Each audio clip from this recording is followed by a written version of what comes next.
नमस्कार, आप देख रहे हैं हमारी खास पेशकश एक्शन में सरकार। मध्य प्रदेश में 19वें मुख्यमंत्री के तौर पर डॉक्टर सीएम मोहन यादव ने 1 महीने का कार्यकाल पूरा कर लिया है।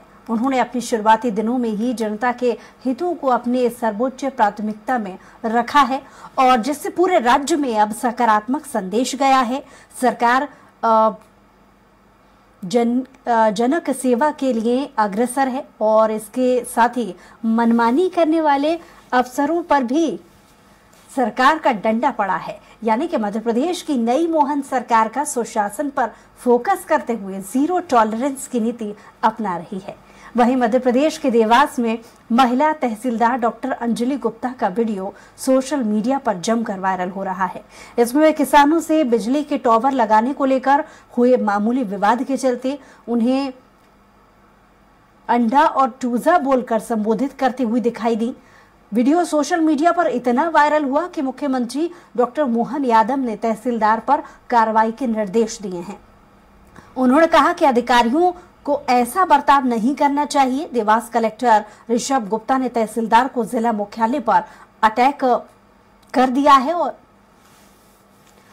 दिया और इसके अलावा विभागीय जांच भी कराई जा रही है।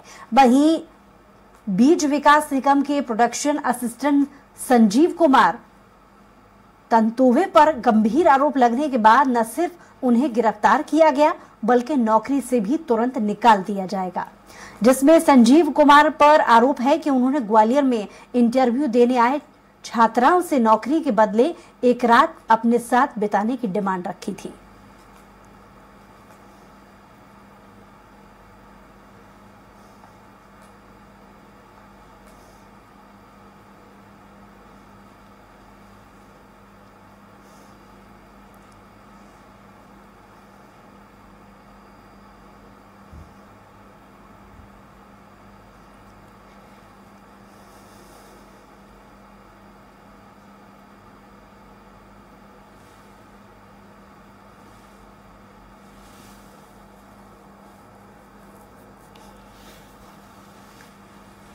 तो जिस तरीके से पहले दिन से ही नए मुख्यमंत्री अपने पदभार ग्रहण करते ही उन्होंने जिस तरीके से एक्शन मोड अपना दिखाया था वो पहले दिन से आज तक नजर आ रहा है। अधिकारियों के बीच में सख्त उन्होंने हिदायत दे रखी है कि अगर व्यवहार ठीक नहीं अपनाया गया तो सख्त कार्रवाई होगी और ऐसा होता हुआ हम देख भी रहे हैं।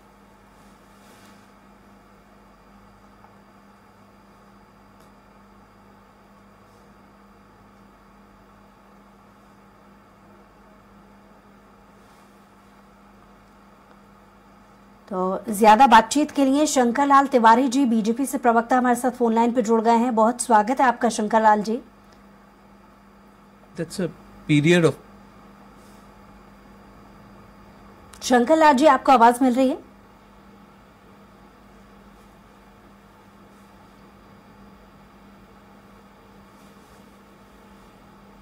तो शंकर लाल जी से हमारा संपर्क नहीं हो पा रहा है, उनसे दोबारा संपर्क करने की हम कोशिश करेंगे। बहरहाल एक्शन में है सरकार, लगातार कुछ अधिकारियों पर अब तक कार्रवाई की गई है। गौरतलब है कि जनता से ठीक तरीके से व्यवहार न करने को लेकर के, अपनी मनमानी करने को लेकर के उन पर गाजगिरी है, यानी तुरंत ही कुछ को लाइन अटैच किया गया है, कुछ को हटा दिया गया है। और ज्यादा बातचीत के लिए कांग्रेस से प्रवक्ता राम पांडे जी भी हमारे साथ जुड़ गए हैं। बहुत स्वागत है आपका राम पांडे जी। जी मैडम, धन्यवाद। नई सरकार एक्शन में नजर आ रही है, लगातार अधिकारियों पर कार्रवाई हो रही है, ऐसे आप किस तरीके से देखेंगे राम पांडे जी? कुछ भी गलत होता है तो कार्रवाई होना चाहिए। अब ट्रक ड्राइवरों ने हड़ताल क्योंकि किसने करवाई, किसने उनके विरोध में कानून बनाए, तो उस पर भी तो कार्रवाई होनी चाहिए थी। कलेक्टर ने ट्रक ड्राइवर को जो कुछ कहा था तो कलेक्टर साहब का ट्रांसफर कर दिया गया। कलेक्टर साहब पर कार्रवाई क्या की? उनकी तो एक दिन की भी सैलरी नहीं काटी। उनको तो तनख्वाह चाहे वो शाहजहांपुर में रहे या भोपाल में रहे, दोनों जगह सैलरी मिल रही है। जैसे तहसीलदार जी से बात करने के लिए किसान गए थे तो किसान की समस्याओं का समाधान तो हुआ नहीं। ये किसानों को कौन परेशानी में डाल रहा है? सरकार डाल रही है। खाद बीज महंगा कौन कर रहा है? सरकार कर रही है। और यदि तहसीलदार ने किसानों को अपशब्द कहा तो तहसीलदार का ट्रांसफर कर दिया, वहाँ भी तहसीलदार को पूरी सैलरी मिल रही है, एक दिन की भी सैलरी कम नहीं की गई है। तो किसी भी अधिकारी को न सस्पेंड किया गया है, न बर्खास्त किया गया है, ट्रांसफर किया गया है। और ट्रांसफर तो होते रहते हैं और कार्रवाई कहाँ हो रही है। अभी नरेंद्र सिंह तोमर जी के लड़के का वीडियो आया था, मुरैना में FIR हुई थी, अभी तक कोई कार्रवाई नहीं हुई। न थानेदार को सस्पेंड किया गया, न SP को किया गया, न ये बताया गया कि वो वीडियो असली है या नकली है, न उसका इंटरव्यू लिया गया। और जो अभी वर्तमान में मुख्यमंत्री है, ये तो स्वयं ही महावैन की गालियां देते हैं। मेरे पास भी वीडियो पड़ा हुआ है जिसमें ये महावैन की गालियां दे रहे हैं। तो यदि आप अधिकारियों पर कार्रवाई करते हैं तो आप यदि भारतीय जनता पार्टी का कोई भी नेता हो, छोटा हो बड़ा हो, तो उस पर भी कार्रवाई करें। यदि भारतीय जनता पार्टी का नेता कोई बीच में आ जाता है तो फिर कार्रवाई नहीं करते हैं। जैसे हम बड़े स्तर पर देखा जाए तो ब्रजभूषण सिंह जी हैं, योगी जी तो पत्रकारों को ही ठीक है, क्योंकि शंकर लाल तिवारी जी जो कि पूर्व बीजेपी से विधायक हैं, वो भी हमारे साथ दूसरी तरफ ऑनलाइन पे जुड़े हैं, उनसे इस पर रिएक्शन ले लेते हैं। बहुत स्वागत है आपका शंकर लाल जी। शंकर लाल जी सुन पा रहे हैं आप? शंकर लाल जी आपको आवाज मिल रही है? चलिए दोबारा संपर्क करने की हम कोशिश करेंगे। राम पांडे जी अपनी बात पूरी कीजिए। तो ये है मैडम, कुछ भी गलत हो रहा है तो कार्रवाई सब पर होना चाहिए। बस यदि बीजेपी का नेता आ जाता है या बीजेपी का कोई भी पदाधिकारी आ जाता है तो फिर ये कार्रवाई बंद हो जाती है, ये बुलडोजर चलना बंद हो जाते हैं। जैसे अभी बनारस में हिंदू यूनिवर्सिटी की लड़की के साथ बलात्कार हुआ, वो दोनों लड़के 2 महीने मध्य प्रदेश में रहे, तो उन दोनों लड़कों पर कोई कार्रवाई नहीं की। और आज भी उन दोनों जो लड़के पकड़े गए हैं उन पर न कोई बुलडोजर चलाया गया। मध्य प्रदेश में पिछले 20 सालों में एक भी बीजेपी के नेता और कार्यकर्ता के घर पर बुलडोजर नहीं चलाया गया। यदि उसके अलावा कोई दूसरा होता है तो चाहे वो बुलडोजर चलना हो, लेकिन इसमें भी कोई दो राय नहीं है कि पिछले दिनों हमने देखा कि लगातार अधिकारियों जिन्होंने जनता से ठीक तरीके से व्यवहार नहीं अपनाया उन पर सख्त कार्रवाई की गई है। बहुत से ऐसे अधिकारी भी हैं जिन्हें हटा भी दिया गया है। नहीं, परमानेंट किसी को नहीं हटाया, केवल ट्रांसफर किया गया है। तो ये ट्रांसफर तो होता रहता है, ट्रांसफर में सैलरी कम नहीं होती है, ट्रांसफर में बंगला नहीं छीना जाता है। उनको बंगला, सैलरी, नौकर चाकर जो सरकार की तरफ से व्यवस्थाएं होती है वो सारी मिलती है। और ट्रांसफर जनता को दिखाने के लिए कुछ दिन किया जाता है। मैंने कई बार देखा है कि SP मुरैना को हटाया गया, कुछ दिन जैसे मामला शांत पड़ा तो नाका बनाया गया। यदि भिंड के SP को हटाया गया, मामला शांत पड़ा, देवास बना दिया गया। तो ये बस एक गुस्से को शांत करने के लिए कुछ दिन के लिए इधर उधर कर देते हैं। यदि ये बर्खास्त करने लगे और बीजेपी के भी नेताओं पर कार्रवाई करने लगे, आप देखिए एक नेता बता दीजिए बीजेपी का जिस पर ED की जांच हो रही हो, CBI की हो रही हो, इनकम टैक्स हो रही है, कहीं नहीं हो रही है। सारी जांचें विपक्ष के नेताओं पर होती है। तो जो अपराधी है या नेता है उनको ये पता है कि भारतीय जनता पार्टी में हम सुरक्षित हैं।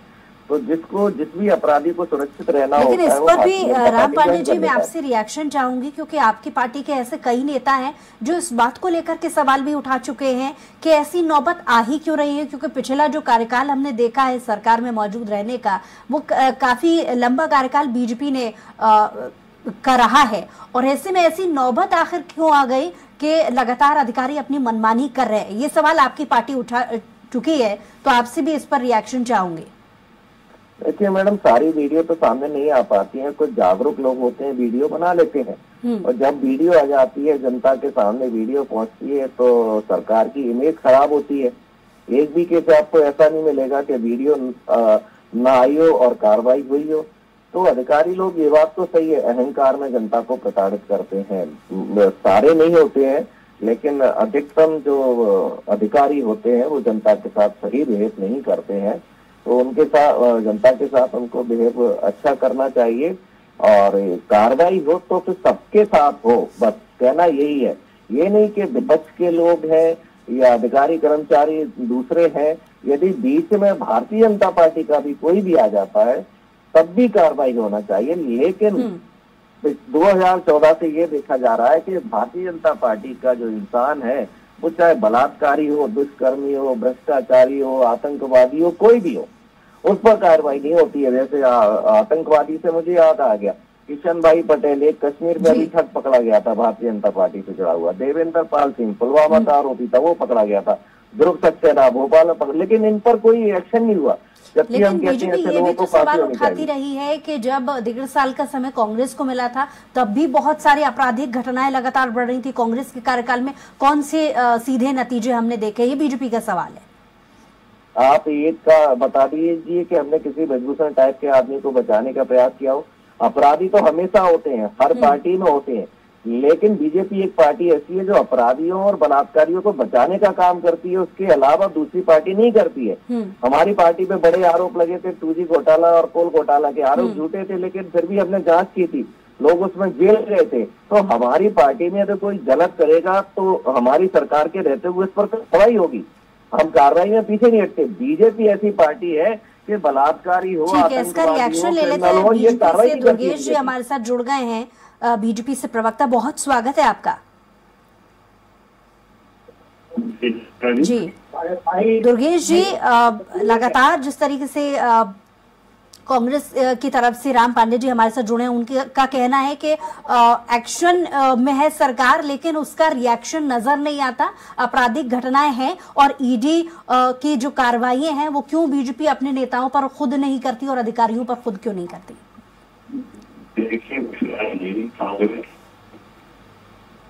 जी पूरा चुनाव आरोपों और आलोचना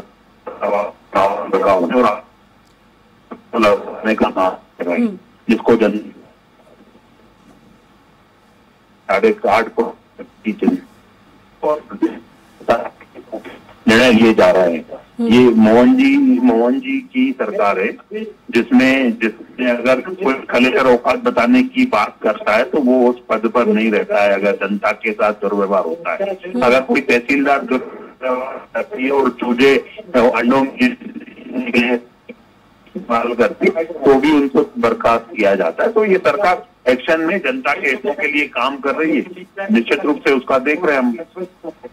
और कांग्रेस को इसलिए भी नहीं दिखेगा क्योंकि हमें कांग्रेस का सर्टिफिकेट तो चाहिए नहीं, कांग्रेस का कुछ दिखेगा नहीं, वो सिर्फ आरोपों और आलोचनाओं के रथ पर सवार है, वो आरोप लगाने का काम करेंगे। हम इसके विपरीत अपने प्रदेश की जनता के जन कल्याण के काम कर रहे हैं, जनता के हितों के काम कर रहे हैं। लेकिन क्या माना जाए कि जिस तरीके से अफसरशाही पिछले वक्त में हावी होती रही थी, डॉक्टर मोहन यादव ने एक मैसेज देने की कोशिश की है यहाँ पर।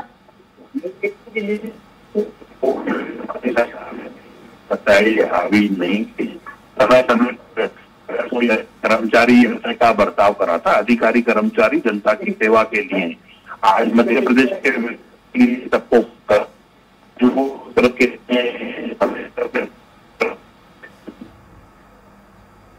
चलिए, बहुत शुक्रिया हमारे साथ जुड़ने के लिए दुर्गेश जी, और राम पांडे जी आपका भी बहुत शुक्रिया हमारे साथ जुड़ने के लिए, तमाम बातचीत के लिए। तो लापरवाही बर्दाश्त नहीं होगी, ये कहना है मुख्यमंत्री मोहन यादव का। जिस तरीके से वो फुल एक्शन में नजर आ रहे हैं, लग रहा है कि कहीं ना कहीं वो एक मैसेज देने की कोशिश कर रहे हैं अपने अधिकारियों को कि अगर किसी तरीके की लापरवाही पाई गई तो किसी को भी कार्रवाई से कोई नहीं बचा पाएगा, यानी कि सख्त निर्णय, सख्त जो है कार्रवाई उन अधिकारियों पर की जाएगी।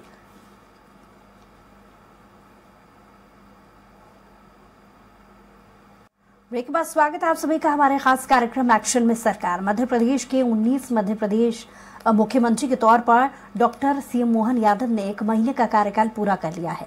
उन्होंने अपने शुरुआती दिनों में ही जनता के हितों को अपनी सर्वोच्च प्राथमिकता में रखा है, जिससे पूरे राज्य में अब सकारात्मक संदेश गया है।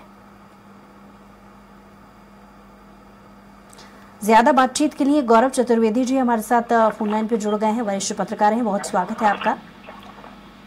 नमस्कार गौरव जी, एक्शन में मोहन सरकार नजर आ रही है, लेकिन क्या वाकई में इसका रिएक्शन नजर आ रहा है? देखिए, सरकार अभी नई बने, नए मुख्यमंत्री बने हैं, उन्हें पूरे कामकाज को समझने में वक्त लगेगा। अभी पूर्ण रूप से ये नहीं कहा जा सकता कि सरकार पूर्ण रूप से एक्शन में है। अगर हम पिछली सरकार के कंपेयर में देखें कि पिछली सरकार के बहुत सारे आयोजन समय समय पर होते थे, बहुत तेज गति के साथ होते थे, इसके मुकाबले देखें तो सरकार अभी उस गति पर नहीं आ पाई। दूसरी बात, चूंकि शिवराज जी लंबे समय से मध्य प्रदेश के मुख्यमंत्री थे, उनको सारी प्रशासनिक व्यवस्था है, राजनीतिक व्यवस्था है पता थी, उनके अनुरूप सारा काम हो रहा था।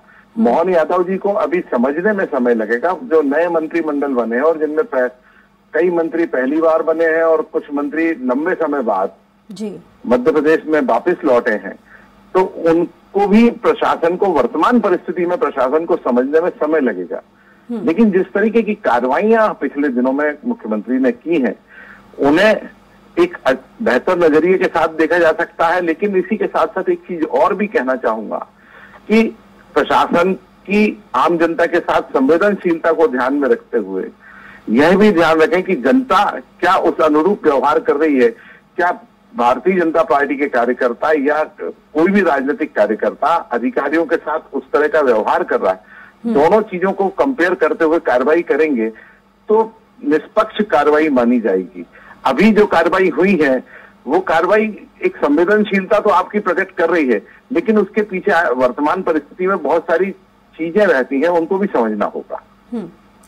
लेकिन इसमें भी कोई दो राय नहीं है कि लगातार जिस तरीके से कुछ घटनाएं सामने आई थी, अधिकारियों की मनमानी, कहीं ना कहीं एक मैसेज देने की यहाँ पर मोहन सरकार ने कोशिश की है कि अब मनमर्जी नहीं चलेगी, अन्यथा कार्रवाई होगी। नहीं, देखिए, प्रशासन का आम जनता के साथ व्यवहार सौजन्यपूर्ण होना चाहिए, लेकिन क्या आम जनता भी वो सौजन्यपूर्ण व्यवहार कर रही है अधिकारियों के साथ? जैसे मैं शाजापुर कलेक्टर की बात करूं, क्या शाजापुर कलेक्टर की गलती सिर्फ इतनी थी कि उन्होंने उस व्यक्ति को औकात याद दिलाई थी? क्या उस व्यक्ति का कर्तव्य नहीं था कि जो प्रशासनिक क्षमताएं हैं, जो प्रशासनिक बाध्यताएं हैं, उसके अंदर रहकर अधिकारी बात करता है, उसकी भी बात को सुना जाए और उसके हिसाब से काम किया जाए? चूंकि पूरे हम सैचुरेशन देखें तो सभी जगह गिरावट आई है, चाहे राजनीतिक दल हो, चाहे प्रशासन हो, चाहे आम जनता हो, उन्हें भी अपने मनोभावनाओं पर नियंत्रण रखना होगा। अगर उस दिन चलिए कलेक्टर को आपने हटा दिया और अगर वही आदमी अगर कोई ऐसी बड़ी घटना कर जाता जिससे लाखों जनता का नुकसान होता तो उसका जिम्मेदार कौन था? उसका भी तो जिम्मेदार प्रशासन। जब विषय पर हम बात कर रहे थे तो कांग्रेस से प्रवक्ता भी हमारे साथ जुड़े थे, जिन्होंने अपनी बात रखते हुए ये कहा था कि पहले ही, क्योंकि काफी लंबा कार्यकाल बीजेपी कर रहा है, तो अधिकारियों को इतना सर चढ़ा रखा है जिसकी वजह से उनकी मनमर्जियां और इस तरीके का रवैया वो अपना रहे थे। तो अब अगर कार्रवाई कर रहे हैं तो क्या बड़ी बात है? ये इस पर एक रिएक्शन आपसे और चाहूंगी। देखिए, ये बात सही है कि लंबे समय से मध्य प्रदेश में भारतीय जनता पार्टी का शासन है। एक कार्यकर्ता, अधिकारियों के बीच में, कार्यकर्ताओं के बीच में और राजनेताओं के बीच में एक मधुर संबंध बन जाता है, जिसमें कई बार आम जनता के साथ बेलगाम व्यवहार हो जाता है। इस पर नियंत्रण करना उचित बात है, मैं इसे गलत नहीं मान रहा हूँ, लेकिन हमें इसके बाद भी निष्पक्ष नजरिए के साथ प्रशासनिक कार्रवाइयां करना होंगी। मैं इसका भी पक्षधर हूँ। चलिए, बहुत शुक्रिया हमारे साथ जुड़ने के लिए, तमाम बातचीत के लिए गौरव जी। और इसी के साथ ही हमारी खास पेशकश में ताकि कुछ और खबरों के लिए देखते रहिए स्वराज एक्सप्रेस।